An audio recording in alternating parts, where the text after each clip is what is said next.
Drive is the Kootenay's best rock. CHDR 102.9 Cranbrook, Kimberley. CJDR 99.1 Fernie, Sparwood. We are a division of the Jim Pattison Broadcast Group. And now, Drive News.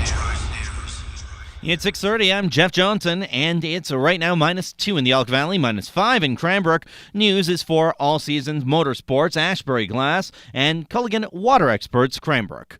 A historic decision will go far to protect the Flathead River Valley in Canada and the United States. Last Friday, the U.S. Senate passed the North Fork Watershed Protection Act, which will prevent mining and energy development in the Flathead. The Flathead is one of the most biologically important areas in the region, said to be the last unsettled river valley in Canada, and covers southeastern BC and northern Montana. Next for environmental groups, including WildSite, is to urge the BC government to establish a wilderness reserve in the southeastern portion of the valley.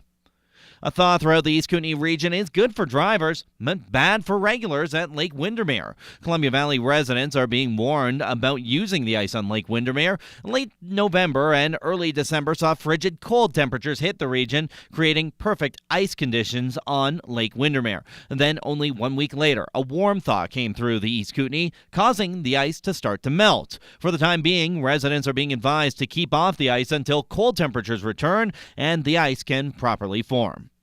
Canadians living in the country's most populated regions shouldn't hold out much hope for a white Christmas. Weather Network meteorologist Chris Scott says those in southern Ontario, the Vancouver area, and parts of Quebec and the Maritimes will likely wake up to a green or brown Christmas. BC's lower mainland and south coast will also remain green, but the BC interior and the prairies are on track for a white Christmas. East Kootenay residents will also see snow on the ground for Christmas, although some areas may have to deal with some rain leading up to December 25th, depending on the temperatures.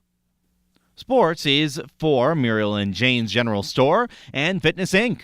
The Kimberley Dynamiters only had one game left before the Christmas break, and they left the Civic Center with a win. The Nitros played host to the Fernie Ghost Riders Saturday night. Fernie got off to an early lead with a Joel Burgess goal, but Kimberley evened things up with a goal from Jordan Bush with only 21 seconds left in the first period. And then we saw 3 rapid-fire goals in the second period, each about a minute apart, from Brady Reevy of the Nitros, Joel Burgess of the Ghost Riders, and Alex Rozalowski of Kimberley, giving the Nitros a 3-2 lead. Keenan Haase picked up Kimberley's 4th goal a minute into the third period, sealing the deal as the Nitros win 4-2 over the Fernie Ghost Riders. The Ghost Riders didn't go empty-handed this weekend, though. They beat the Creston Valley Thundercats 6-2 on Friday night. Both teams now have their Christmas break before going back at it on Sunday the 28th.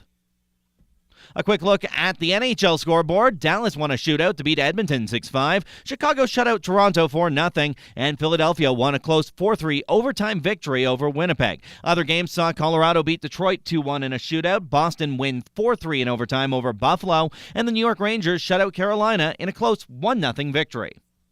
The Drive weather is for Brecken Building Supplies. They're ready to help you from foundations to faucets on your next construction project. Design and installation services available. Brecken Building Supplies. Visit them today at 13 Kootenay Road, Fernie. Today, mainly sunny, a high of 3. Overnight, some cloud cover, a low of -8. Tuesday, strong chance of snow later on, high of -2. Wednesday, more snow, a high of -1. And Thursday, cloudy, a high of -1. Right now, it's -2 in the Elk Valley, -5 in Cranbrook. I'm Jeff Johnson at 6:35. The Drive.